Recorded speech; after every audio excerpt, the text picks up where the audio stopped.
Shalom. Puji Tuhan, mari kita membuka Alkitab kita di dalam 1 Korintus pasal 15. Di hari yang luar biasa ini, kita akan merenungkan firman Tuhan, 1 Korintus pasal 15, ayat pertama sampai ayat yang ke-11. Kebangkitan Kristus. Dan sekarang saudara-saudara, aku mau mengingatkan kamu kepada Injil yang aku beritakan kepadamu dan yang kamu terima dan yang di dalamnya kamu teguh berdiri. Oleh Injil itu kamu diselamatkan asal kamu teguh berpegang padanya. Seperti yang telah kuberitakan kepadamu, kecuali kalau kamu telah sia-sia saja menjadi percaya. Sebab yang sangat penting telah kusampaikan kepadamu, yaitu apa yang telah kuterima sendiri. Ialah bahwa Kristus telah mati karena dosa-dosa kita, sesuai dengan kitab suci. Bahwa ia telah dikuburkan, dan bahwa ia telah dibangkitkan pada hari yang ketiga sesuai dengan kitab suci. Kita lihat dulu sebentar di sini bahwa ini pernyataan dari Rasul Paulus bahwa kejadian kematian Yesus dan penguburan Yesus dan kebangkitan Yesus itu adalah sangat penting dan yang terpenting dikatakan. Bahwa seluruh kitab ini kalau kejadian Yesus mati, dikuburkan dan bangkit di hari yang ketiga itu tidak ada, maka seluruh kitab ini sia-sia. Ya. Dan Menteri Agama juga sudah mengatakan dengan jelas bahwa Yesus mati dan dibangkitkan. Dia berkata bahwa Yesus berbeda dengan Isa. Isa tidak mati. Tetapi Yesus mati dan dibangkitkan. Ya. Jadi biarlah perbantahan tentang Isa dan Yesus ini diselesaikan. Diselesaikan dengan jantan berani berbeda. Ya. Nah, mari kita lihat sekarang.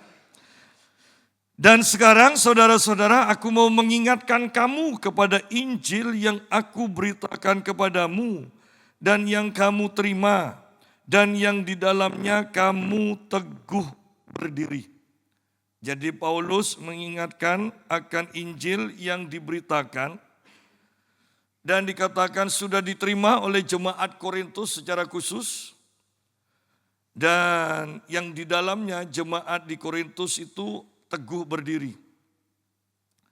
Oleh Injil itu kamu diselamatkan. Nah, tapi ada syaratnya. Asal kamu teguh berpegang padanya. Ya, kamu diselamatkan, sudah diselamatkan. Tetapi kalau kamu tidak teguh, keselamatan ini otomatis hilang. Ya. Jadi berbeda dengan beberapa gereja yang mengajarkan sekali selamat tetap selamat. Ya. Ya, kalau berpegang teguh. Ya, kalau berpegang teguh. Bukankah sama saja jemaat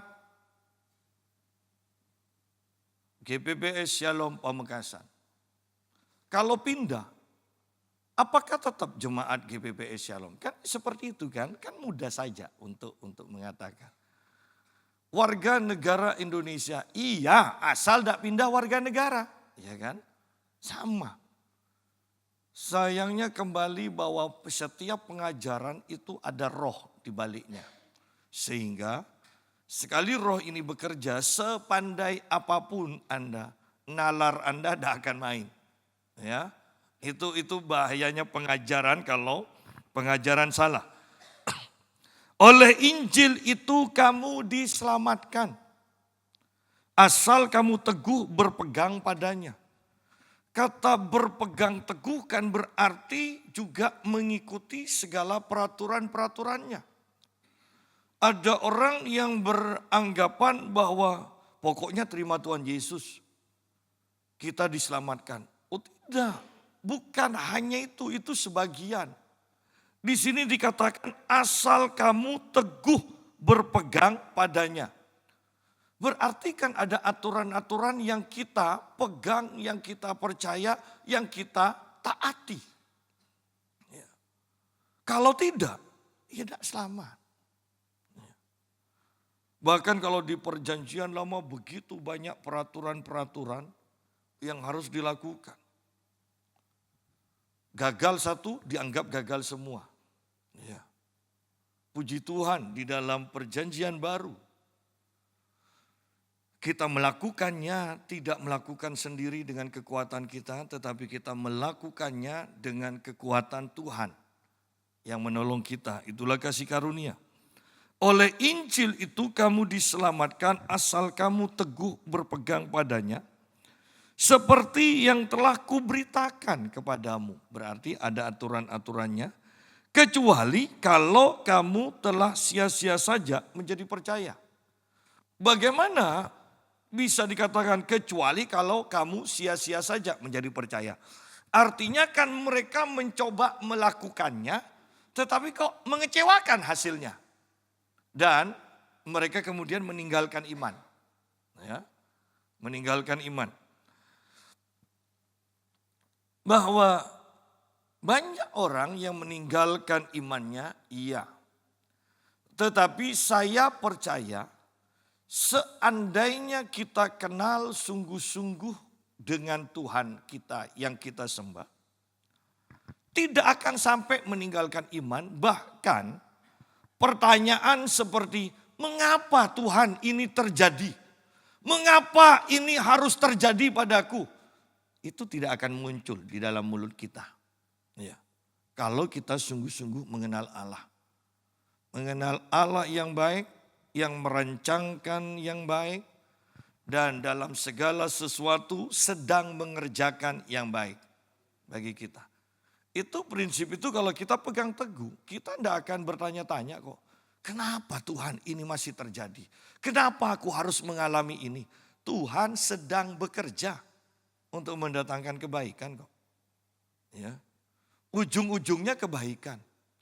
Sama seperti kita hidup sekarang. Ujung-ujungnya surga kok. Mau Anda kaya, mau Anda miskin, mau Anda berkuasa, mau Anda disiksa. Ujung-ujungnya surga. Tidak usah dipertanyakan. Oh kalau orang yang hidupnya senang pasti masuk surga. Oh orang yang kalau yang selalu mengalami sengsara ini banyak dosanya. Ini pasti masuk neraka. Oh tidak. Iman Anda tidak akan mempertanyakan kenapa aku ngalami seperti ini. Kenapa? Karena kita yakin fokus kita adalah pribadi itu yang berjanji pada kita. Sehingga Ayub dalam kesengsaraannya,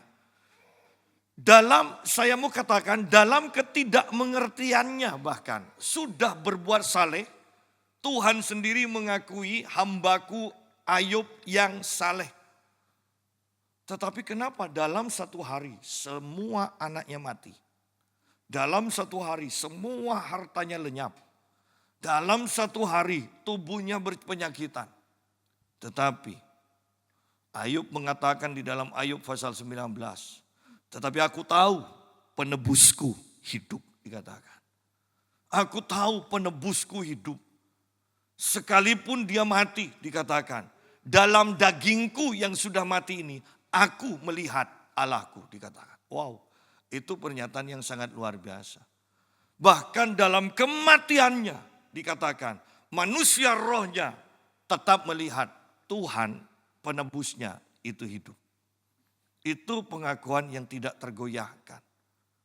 Kita kan hanya kalau orang-orang sekarang kan dihantam di satu bagian saja. Ada yang dihantam hanya dengan penyakit, ya kan? Sudah meninggalkan iman. Bertanya-tanya, sungguh-sungguhkah janji Tuhan?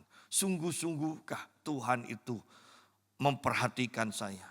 Dihantam soal keluarga, sudah bertanya-tanya. Sungguh-sungguhkah Tuhan itu? Sungguh-sungguhkah Tuhan mengasihi saya? Dihantam soal keuangan, bertanya-tanya. Mengapa tidak mendeklarasikan iman seperti Ayub? Dalam keadaan yang seperti itu.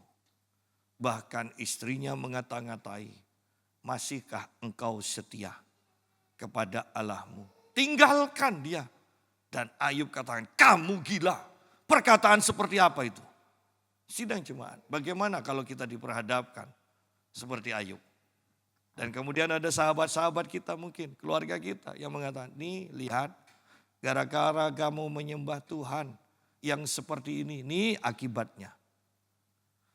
Apakah kita akan berani berkata seperti Ayub? Aku tahu penebusku hidup. Sidang jemaat, tidak mudah? Iya, hanya bisa dilakukan oleh orang-orang yang sungguh mengenal Allahnya. Bukan hanya ikut-ikutan. Bukan hanya yang berkata menurut kata orang. Ya. Jadi di sini kita melihat betapa luar biasanya pernyataan-pernyataan ini. Kecuali kalau kamu telah sia-sia saja menjadi percaya. Tetapi saya percaya Paulus berani mengatakan ini. Karena dia punya keyakinan. Kalau sungguh-sungguh kita percaya kepada Tuhan. Tidak akan pernah sia-sia. Ya. Oleh karena itu Paulus berani menyatakan ini. Kecuali kalau kamu telah sia-sia saja menjadi percaya. Bahwa di dalam kata-kata ini tersirat. Tidak mungkin sia-sia. Ya. Ayat yang ketiga. Sebab yang sangat penting, yang sangat penting telah kusampaikan kepadamu, yaitu apa yang telah kuterima sendiri, ialah bahwa Kristus telah mati karena dosa-dosa kita, sesuai dengan kitab suci, bahwa ia telah dikuburkan dan bahwa ia telah dibangkitkan pada hari yang ketiga, sesuai dengan kitab suci. Sesuai dengan kitab suci. Artinya apakah itu nubuatan-nubuatan yang ribuan tahun sebelum kejadian? Bisa bayangkan bahwa kalau itu terjadi, sudah dinubuatkan ribuan tahun. Sejak Kejadian pasal 3 ayat 15, ya, tentang ular dan benih perempuan itu. Bayangkan itu berapa ribu tahun dan itu terjadi. Iya. Dan ini kejadian yang sangat penting dikatakan. Sangat penting. Butuh perhatian khusus berarti. Natal tidak pernah dikatakan ini sangat penting. Enggak pernah. Tapi luar biasanya lihat pembalikan dari roh-roh penipu, roh penyesat. Kita bisa merayakan dan banyak gereja sebagian besar bahkan bisa dikatakan semua. Kalau Natal dirayakan besar-besaran, kalau Paskah seadanya.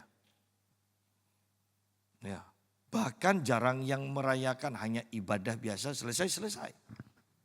Ya. Berarti bukankah ini tidak penting?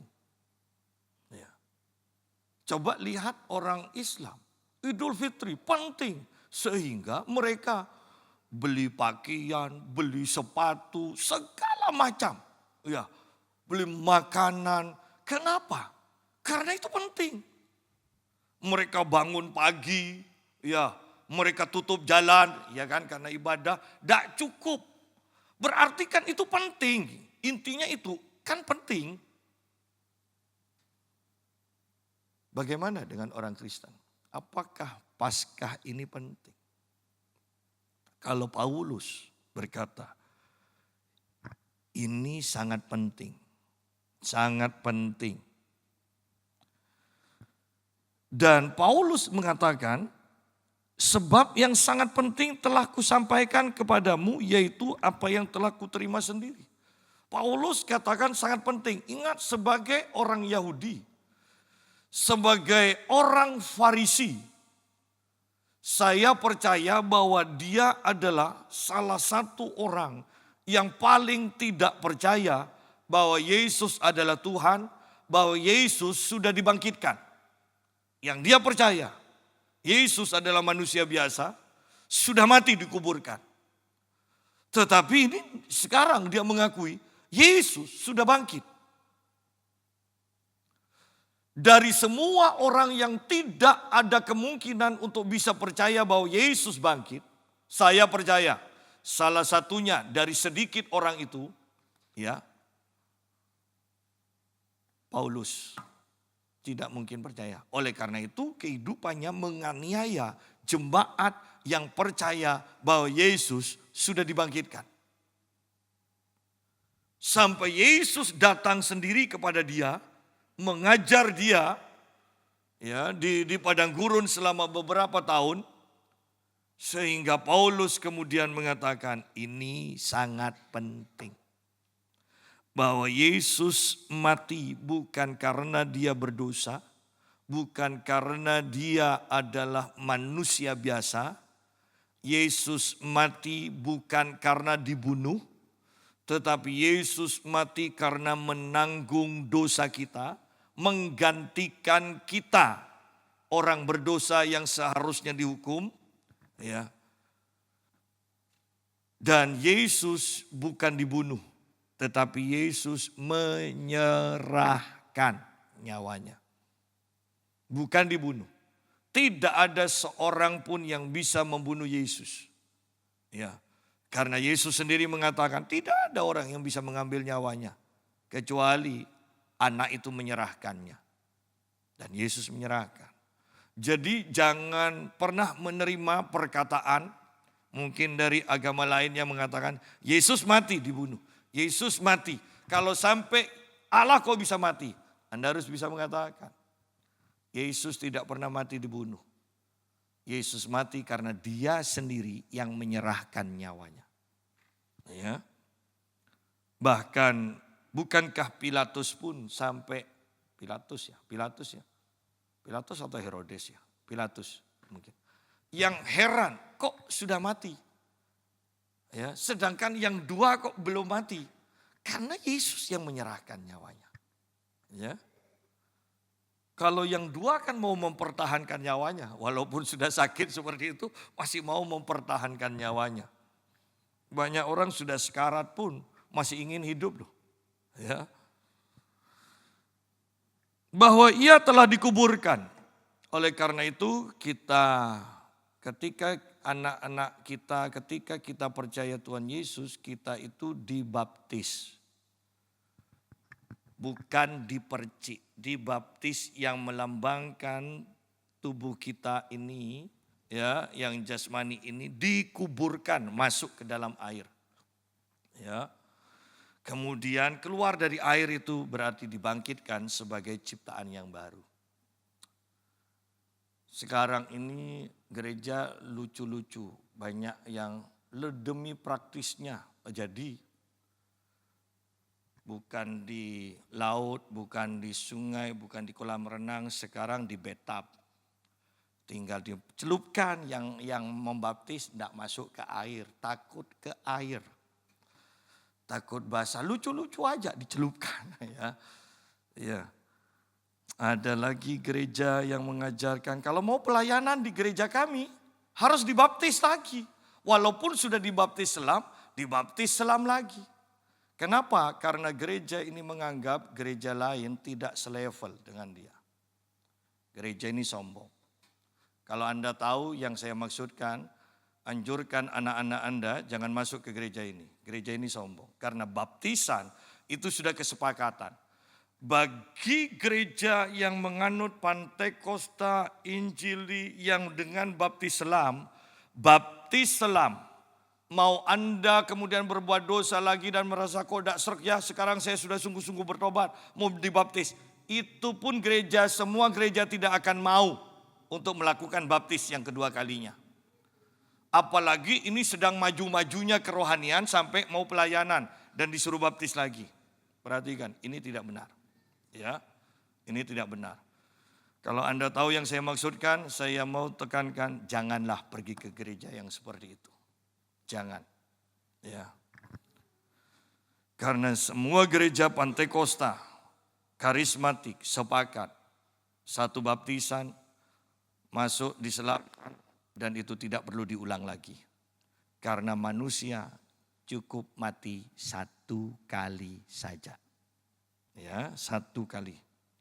Kalau Anda dibaptis 2 kali berarti mati 2 kali. Anda bukan termasuk manusia. Monster itu mungkin. Ya, kalau manusia mati 1 kali. Nah, kembali kita lanjutkan. Ayat yang ke-5. Bahwa ia telah menampakkan diri kepada Kefas dan kemudian kepada ke-12 muridnya.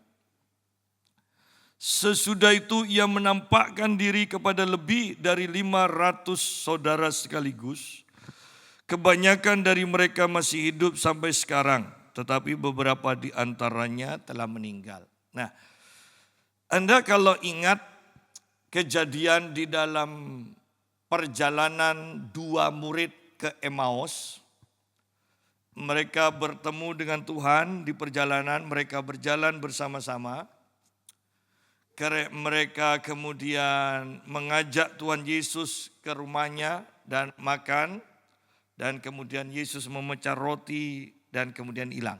Baru kedua murid ini mengetahui, menyadari itu kan Tuhan. Dan mereka kembali ke Yerusalem bertemu dengan para murid yang lain. Mereka pikir mereka mempunyai berita yang mengejutkan. Yesus bangkit. Tetapi ternyata orang-orang yang murid-murid yang lain yang mau dikabari juga punya kisah yang sama. Ya. Yuk kita ambil kesimpulan, berarti karena dia memang Tuhan dan dia hidup. Dia bisa hadir di beberapa tempat di waktu yang bersamaan.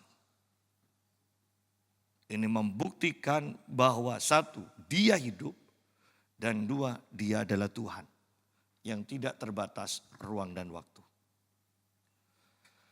Hanya orang-orang yang bodoh yang akan mengatakan, ayo aku akan pimpin kamu ke Amazon.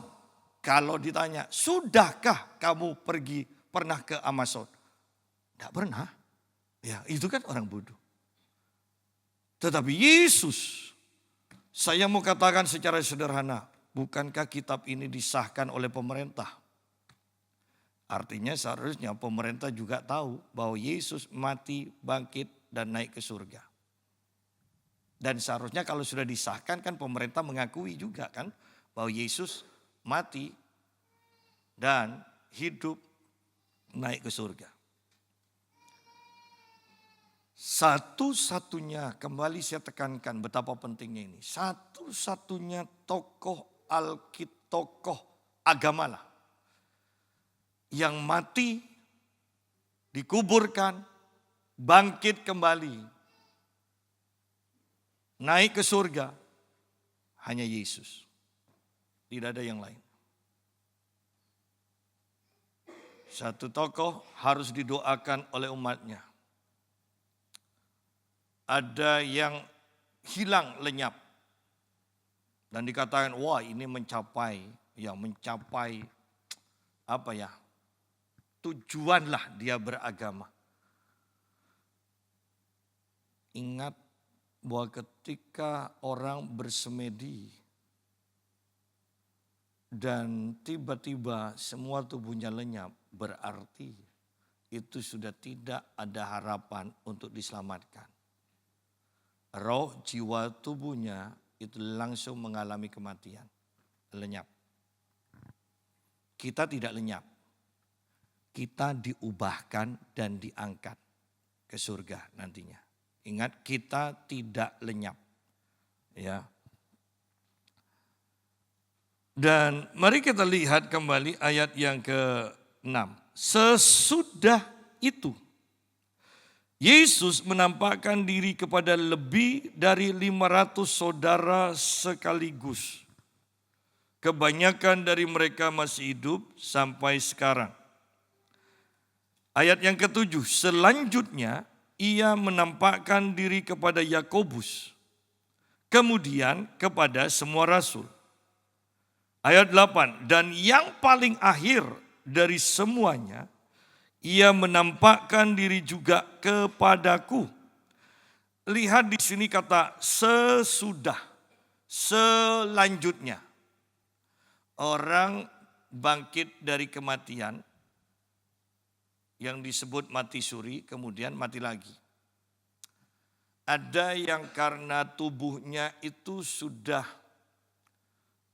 terjadi secara refleks, kebiasaan. Bangun tidur, kemudian langsung duduk. Nah, itu menurut kedokteran, mayat pun ada yang seperti itu. Orang sudah mati, tiba-tiba duduk. Kemudian tidur lagi, mati lagi. Kenapa? Itu memang tubuhnya sebenarnya yang refleks. Masih ada refleks. Tapi rohnya, jiwanya sudah tidak ada. Ya. Makanya kalau ada orang mati kemudian duduk lagi, Anda tunggu aja lihat, pasti tidur lagi. Jangan langsung lari. Ya, jangan langsung lari. Anda tidak akan lihat prosesnya nanti. Ya. Nah, kata selanjutnya berarti Yesus tidak mati, bangkit, kemudian mati lagi. Dia mati, bangkit, hidup, dan dia menampakkan diri kepada banyak orang. Satu persatu. Dan ini membutuhkan waktu 40 hari. Bagaimana kita mau menyangkal bahwa Yesus tidak bangkit? Kalau dia sudah 40 hari menampakkan diri kepada banyak orang. Ini tidak bisa disangkal. Setelah satu persatu atau bahkan kemudian kepada 11 rasul. Atau 12 rasul mungkin karena sudah diganti. Ya, posisi Yudas diganti. Dan yang terakhir kepada 500. Ya, kepada 500 orang. Bagaimana mungkin ini adalah kebohongan kalau saksinya begitu kuat. Kejadian selama 40 hari. Penampakan kepada banyak orang. 500 orang lebih bahkan kan kalau dari awal kan. Tambah dengan yang terakhir 500. Ditambah lagi satu yaitu Paulus. Buktinya sudah sangat kuat. Buktinya. Ya. Jadi bukankah ini patut kita ikuti? Bahkan ketika Yesus naik ke surga. Dilihat oleh 500 orang itu. Bukankah kita tahu Yesus naik ke surga? Berarti dia tahu jalan ke surga. Dia pantas menjadi penuntun kita, pemimpin kita untuk naik ke surga. Pertanyaannya, siapa lagi yang pernah naik ke surga dengan disaksikan oleh banyak orang dan tidak mati lagi? Kalau sudah naik ke surga kenapa turun lagi kemudian mati di bumi? Kalau naik ke surga ya silakan terus di surga kan. Ya. Jadi bukti-buktinya sangat kuat, tidak bisa dibantah, buktinya sah. Ya. 2 orang saja mengajukan satu perkara di pengadilan itu sah kok sebagai bukti. Ya. Jadi saya tekankan, ketika kita mengerti kebenaran ini, iman kita tidak akan sia-sia. Hanya orang yang mengatakan imannya sia-sia setelah mengetahui ini. Orang ini dablek. Memang sudah pantas dia masuk ke neraka. Karena kalau sudah melihat hal ini, dipaparkan hal ini juga, tetap tidak percaya, maka tidak mungkin dia bisa diselamatkan lagi. Ya. Ayat yang ke-7. Selanjutnya ia menampakkan diri kepada Yakobus. Kemudian kepada semua rasul. Kepada Yakobus, saudara dari Tuhan Yesus.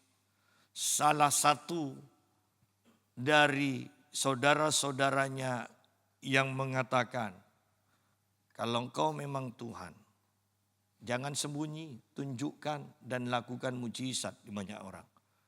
Perkataan ini bukan nasihat, bukan kata-kata semangat, tetapi kata-kata ketidakpercayaan bahwa saudaranya adalah Tuhan, Juru Selamat.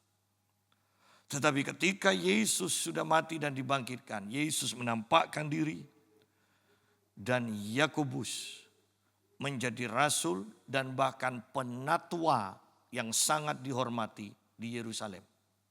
Ya, di Kisah Para Rasul kan nantinya yang menyela ketika para rasul semuanya berbantah-bantah, ini yang harus dilakukan orang-orang bukan Yahudi yang percaya Tuhan Yesus harus lakukan ini, harus lakukan ini.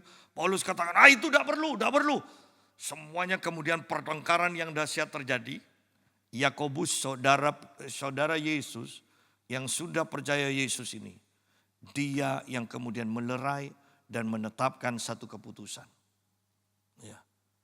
Diawali sebagai orang yang tidak percaya bahwa Yesus saudaranya adalah Tuhan. Lebih lagi kemudian Paulus, dan yang paling akhir dari semuanya, ia menampakkan diri juga kepadaku sama seperti kepada anak yang lahir sebelum waktunya. Artinya kan sederhananya, Paulus tidak ingin percaya, tidak ada niatan untuk percaya dan mengikut Yesus. Bahkan menjadi rasul Yesus. Tidak ada keinginan sama sekali. Tetapi ketika dalam ketidaksiapan itu, dalam ketidakinginannya, Yesus menampakkan diri kepadanya. Dia menyerah, dia tidak bisa berbuat apa-apa. Lihat bahwa ada harapan bagi keluarga kita yang belum percaya kepada Tuhan. Apakah mereka akan sebandel Yakobus? Tidak. Apakah mereka akan sebandel Paulus? Tidak mungkin. Artinya bahwa mereka masih ada kesempatan loh untuk bisa percaya, bertobat dan diselamatkan. Jadi kita yang mempunyai keluarga belum diselamatkan, belum percaya Yesus. Jangan putus asa. Terus doakan, terus doakan. Minta pekerja-pekerja dari Tuhan untuk memberitakan Injil dan menuai mereka. Karena sebagai keluarga, sebagai orang terdekat, mungkin mereka tidak percaya karena melihat kelemahan yang ada pada kita. Kan orang daripada melihat 1000 kelebihan kita, kemudian ada satu kelemahan kita, kan lebih mudah melihat satu kelemahan dibandingkan 1000 yang ada pada kita. Oleh karena itu mereka sukar untuk bertobat, mau percaya. Biarlah Tuhan, kita minta Tuhan kirim pekerja-pekerjanya untuk menuai. Untuk memberitakan Injil pada mereka. Ya. Banyak orang yang tidak memikirkan tentang kehidupan setelah kematian. Mereka berpikir yang penting aku baik. Orang baik banyak. Ingat, tetapi Alkitab berkali-kali mengatakan bahwa jalan untuk keselamatan hanya di dalam Yesus Kristus Tuhan. Banyak orang yang berpikir tidak mau ke gereja atau ke gereja hanya karena sungkan kepada keluarga, kepada istri, ikut ke gereja. Ya, yang penting tidak tengkarlah sudah ikut ke gereja, walaupun setahun hanya 2 kali. Tetapi ini bukan hanya yang penting tidak tengkar. Tetapi ini masalah keselamatan kekal, artinya kehidupan kekal itu loh yang kita akan jalani. Kalau memang orang bisa mengandalkan kebaikannya, Yesus tidak perlu datang ke dunia dan mati. Dia tidak perlu melakukan itu. Tetapi karena memang sudah tidak mungkin, tidak ada kemungkinan terkecil sekalipun manusia bisa diselamatkan, bisa masuk surga dengan kebaikannya sendiri. Oleh karena itu Yesus datang mati menanggung dosa kita. Ya.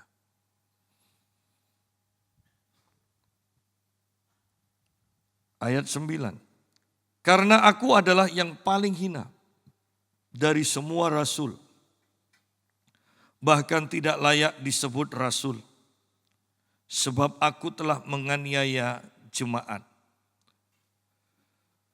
Dari pernyataan ini kita melihat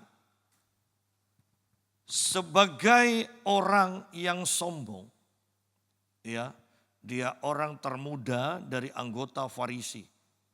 Dia orang yang sangat kaya, orang yang pandai, orang yang sangat saleh, ya, sehingga masuk menjadi terpilih sebagai anggota Farisi termuda. Bukankah di sini kita bisa melihat bahwa kita bisa bayangkan aja orang pandai, orang kaya, orang saleh, dan di antara semuanya orang kaya dia yang termuda. Dari antara semua orang pandai dia yang termuda. Dari semua orang saleh dia yang termuda. Wow. Kita bisa lihat, bayangkan, pasti Paulus orang yang sombong. Dia hidup dengan kebenarannya sendiri. Bayangkan dia naik kuda mengejar-ngejar orang untuk menghukum. Bukankah ini gambaran orang yang sangat sombong? Dia naik kuda. Dia mengejar-ngejar orang semaunya sendiri. Menganggap si A salah, si B salah, si C salah, patut dihukum. Dan dia yang menghukum. Tetapi sekarang sejak perjumpaannya dengan Tuhan Yesus, perubahan total terjadi dari orang sombong, orang yang menganggap dirinya yang paling benar, orang yang layak menghukum semua orang. Sekarang dikatakan, karena aku adalah yang paling hina dari semua rasul. Ini berbicara tentang kerendahan hati dari Paulus setelah perjumpaan dengan Tuhan. Ini berbicara tentang kuasa kebangkitan Kristus yang mampu mengubahkan orang yang semustahil apapun untuk diubahkan. Kuasa kebangkitan Kristus mampu mengubahkan. Kuasa kebangkitan Kristus bisa mengerjakan apapun yang orang tidak bisa lakukan. Kan paling sukar kan mengubah watak orang kan. Sampai ada istilah, kalau sudah namanya betek, ya kan, betek, tak kira bisa obe. Kalau sudah karakter, tidak mungkin bisa berubah. Ya. Sampai ada yang berkata seperti itu. Benar, iya secara alami. Tetapi dari kebenaran ini secara alami, kuasa kebangkitan Kristus bisa menghancurkan istilah atau kata-kata yang memang terbukti kebenarannya secara jasmani, secara alami. Kuasa kebangkitan Kristus bisa menghancurkan itu. Tidak ada yang mustahil dengan kuasa kebangkitan Kristus ini. Bahkan kitab Roma mengatakan, kalau roh yang membangkitkan Kristus itu tinggal di dalam tubuhmu, dia akan membangkitkan tubuhmu yang fana. Ini sebenarnya mengacu kepada tubuh kita yang sakit dengan kuasa kebangkitan Kristus disembuhkan. Itu sebenarnya. Tetapi banyak ahli teologi yang berpikir bahwa ini mengacu tubuh kita itu yang akan diubahkan dalam kemuliaannya. Silakan. Tetapi yang saya mau tekankan adalah ini loh kuasa kebangkitan Kristus. Yang bisa mengerjakan apa yang mustahil menurut kata orang. Yang bisa mengerjakan banyak hal. Bahkan dalam satu tubuh. Dia bisa menyembuhkan kita. Bisa menguatkan kita. Bisa mengubahkan tubuh kita ini menjadi tubuh kemuliaan.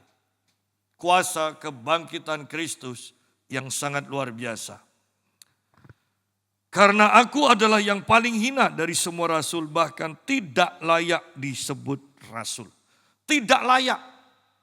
Sombong, kejam, dan kalau mau disimpulkan terlalu banyak dosanya. Ini bukan hanya bertobat, tetapi menjadi rasul, menjadi utusan Tuhan, menjadi orang kepercayaan Tuhan. Ya, rasul. Saya membaca sebuah buku yang mengatakan begini, betapa pentingnya rasul. Rasul dan nabi secara khusus. Dari kelima jawatan, hanya 2 jawatan yang bisa merangkum kelima jawatan bekerja. Rasul dan nabi bisa berperan apa saja di antara 5 jawatan itu. Kemudian, ketika orang percaya kepada Tuhan, kemudian dipenuhi Roh Kudus, maka orang itu akan diberi karunia roh. Ya, setelah orang dipenuhi Roh Kudus. Tetapi karunia roh itu, puji Tuhan kalau kita tahu karunia roh yang ada pada kita. Tetapi banyakan enggak tahu. Ya. Sekalipun kita tahu, seringkali karunia itu tidak bisa berfungsi sebagaimana mestinya dan tidak bisa berfungsi maksimal. Atau bahkan tidak berfungsi padahal kita tahu. Ya, ada karunia ini di dalam kita. Nah, untuk mengaktifkan karunia roh ini, hanya rasul dan nabi yang bisa mengaktifkannya. Ya. 3 jawatan yang lain tidak bisa mengaktifkan karunia roh ini. Sehingga betapa pentingnya jawatan rasul dan nabi ini. Sayangnya kembali banyak gereja tidak mengakui 2 jawatan ini masih ada. Sehingga dengan itu kita tahu bahwa pasti di gereja itu karunia-karunia roh tidak akan berjalan sebagaimana yang diinginkan Tuhan. Ya. Nah, kita lihat sekarang dari orang yang kejam, yang sombong, sekarang dengan kuasa kebangkitan Kristus, orang yang seperti Paulus ini diubahkan, bahkan diperlengkapi menjadi rasul. Wow, itu luar biasa. Dari orang yang menghancurkan orang-orang lain, sekarang menjadi seorang rasul yang tugasnya membangun, membangkitkan, bukan menghancurkan, tetapi membangkitkan, membangun gereja Tuhan. Wow. Inilah kuasa kebangkitan Kristus. Tidak ada yang mustahil. Tidak ada yang mustahil. Ayat yang ke-10. Tetapi karena kasih karunia Allah, aku adalah sebagaimana aku ada sekarang. Dan kasih karunia yang dianugerahkannya kepadaku tidak sia-sia. Sebaliknya aku telah bekerja lebih keras daripada mereka semua. Tetapi bukannya aku, melainkan kasih karunia Allah yang menyertai aku. Ganti kata kasih karunia Allah ini dengan kuasa kebangkitan Kristus. Anda akan mendapati kesamaan. Bahwa Paulus mengatakan ketika kuasa kebangkitan Kristus bekerja di dalam dirinya, dia tidak membuat itu sia-sia. Dia bekerja bersama kuasa kebangkitan Kristus ini. Banyak dari orang Kristen hanya merasa, oh Tuhan memberikan damai, memberikan kelegaan, puji Tuhan. Hanya seperti itu. Paulus tidak. Paulus kemudian bergerak dengan kuasa kebangkitan Kristus ini. Dia memberitakan Injil, dia menyembuhkan orang sakit, dia mengusir setan, dia mengadakan perjalanan penginjilan. Itu yang disebut tidak membuat sia-sia kasih karunia Tuhan. Tidak membuat sia-sia kuasa kebangkitan Kristus yang bisa mengubahkan orang, yang bisa menyembuhkan orang, yang bisa melepaskan orang dari kuasa kegelapan. Bagaimana dengan kehidupan kita? Apakah kita hanya duduk seperti ini dan mengatakan puji Tuhan Yesus bangkit? Dan kemudian selesai. Saya tekankan Paulus tidak seperti itu. Paulus bergerak. Paulus bergerak, tidak membuat kasih karunia, kuasa kebangkitan Kristus itu sia-sia. Bahkan dikatakan sebaliknya, aku telah bekerja lebih keras daripada mereka semua. Dari rasul-rasul yang mendahului dia dari awal, terlebih dahulu. Sekarang hasil karyanya jauh dilampaui oleh Paulus. Dan kita mengenal 2/3 dari suratan para rasul. Itu semuanya ditulis oleh Rasul Paulus. Pewahyuan dari Rasul Paulus yang sangat luar biasa. Aku telah bekerja lebih keras daripada mereka semua. Kalau kita memang mengakui kuasa kebangkitan Kristus, ayo pertanyaannya sekarang, apa yang sudah kita kerjakan dengan kuasa kebangkitan Kristus itu? Ataukah kita hanya diam? Puji Tuhan, semuanya cukup. Puji Tuhan, semuanya aman. Puji Tuhan, apakah hanya seperti itu? Kuasa kebangkitan Kristus akan menyembuhkan orang lain. Sudahkah kita lakukan? Kuasa kebangkitan Kristus akan mengusir setan. Sudahkah kita lakukan? Kuasa kebangkitan Kristus akan membangkitkan semangat yang patah. Apakah sudah kita lakukan? Kuasa kebangkitan Kristus akan mendorong kita untuk menyebarkan Injil dan memenangkan jiwa. Apakah sudah kita lakukan? Sidang jemaat, ini waktunya bergerak. Saya pelayanan di Tulungagung. Ada seseorang yang sudah operasi di Penang dan operasi pasang ring. Dan karena satu sebab dia merasa tidak enak, dia berpikir ringnya ini apa bergeser atau apa.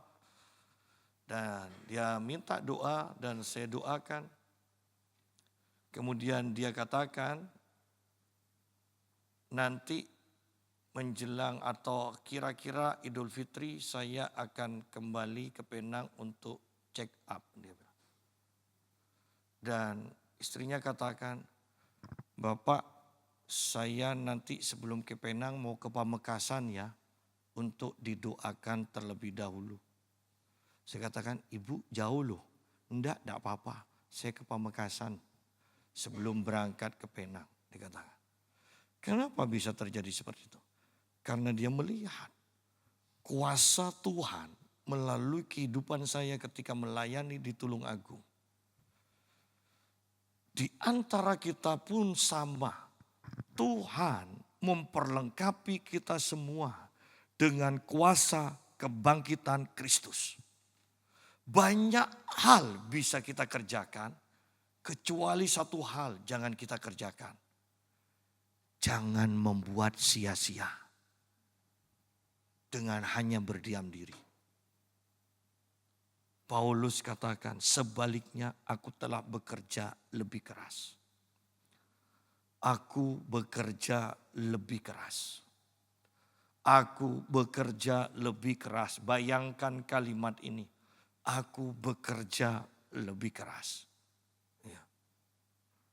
Aku bekerja lebih keras daripada mereka semua. Tetapi bukannya aku. Nah, kembali kerendahan hatinya. Memberikan dia kesadaran bahwa Tuhan yang bekerja.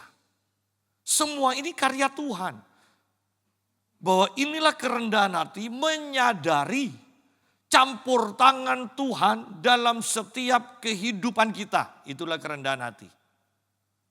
Mengakui bahwa itu adalah karya Tuhan, bukan karena kekuatan kita sendiri. Ini yang Paulus selalu jaga. Sebaliknya aku telah bekerja lebih keras daripada mereka semua. Tetapi bukannya aku melainkan kasih karunia Allah. Kuasa kebangkitan Kristus yang menyertai aku. Wow. Sebab itu baik aku maupun mereka. Demikianlah kami mengajar dan demikianlah kamu menjadi percaya. Bahwa 3 hal ini perlu diajarkan, perlu dijelaskan, perlu diberitakan. Bahwa Yesus adalah Allah menjadi manusia, benar-benar mati karena menanggung dosa kita, menggantikan hukuman dari kita orang berdosa ini.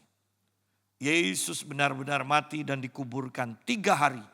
Ya, bukan dikuburkan 1 jam kemudian bangkit. Itu bisa menjadi perbantahan nantinya. 3 hari berarti kan sudah benar-benar mati. Ya. Dan di hari yang ketiga dia bangkit. Dia menampakkan diri kepada banyak orang.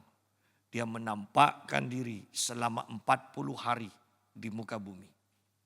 Jangan jadikan ini doktrin bahwa orang yang mati pun masih ada di bumi. Ya, kan banyak orang Kristen bahkan terjebak dan memakai ayat ini. Duh, tadi malam ya engkau datang. Ya. Ada yang lewat mimpi, ada yang lewat bau. Itu setan yang menipu. Karena Alkitab mengatakan manusia mati 1 kali, kemudian langsung dihakimi. Ya, berarti sudah tidak ada hubungan dengan orang yang masih hidup. Jangan ambil ayat, Yesus pun masih ada di muka bumi 40 hari. Ya. Kebanyakan ayat ini yang dipakai oleh banyak orang Kristen. Ya. Kalau ada di antara kita yang masih pakai ayat ini untuk mengatakan engkau tadi malam, ya. Sudah kalau engkau datang itu kasih makanan yang kenyal-kenyal supaya gigi palsunya copot. Ya. Supaya tidak datang lagi. Apa aku datang kepada cucuku dikasih tetel, hilang dah Pak. Ya kan? Ya. Sebab itu baik aku maupun mereka dan kita pun juga. Demikianlah kami mengajar dan demikianlah kamu menjadi percaya. Bahwa tanpa ada yang memberitakan, kenalan kita tidak akan percaya bahwa Yesus adalah Tuhan. Yesus mati bagi dosa kita. Yesus bangkit membenarkan kita. Hanya berita yang sederhana ini saja yang harus kita beritakan. Percaya tidak percaya itu urusan mereka dengan Tuhan. Tetapi tugas kita sudah kita lakukan. Ya, apa sukarnya mengatakan Yesus Tuhanku mati menanggung dosaku. Tidak usah katakan menanggung dosamu, menanggung dosaku. Hanya ceritakan pengalaman kita kok. Saya percaya Yesus sungguh-sungguh mati. Ya, banyak orang yang menyangkal Yesus tidak mati. Tidak, Yesus mati karena dosa-dosa yang aku tanggung. Tetapi di hari yang ketiga Yesusku hidup. Bersama dengan Ayub bisa mengatakan, tapi aku tahu penebusku hidup. Wah, itu pernyataan yang sangat kuat di Ayub 19. Kiranya ini juga akan menguatkan iman kita semua. Sehingga iman kita tidak sia-sia. Iman kita membuat kita tetap teguh. Percaya bahwa Yesus adalah Tuhan. Mari kita berdoa.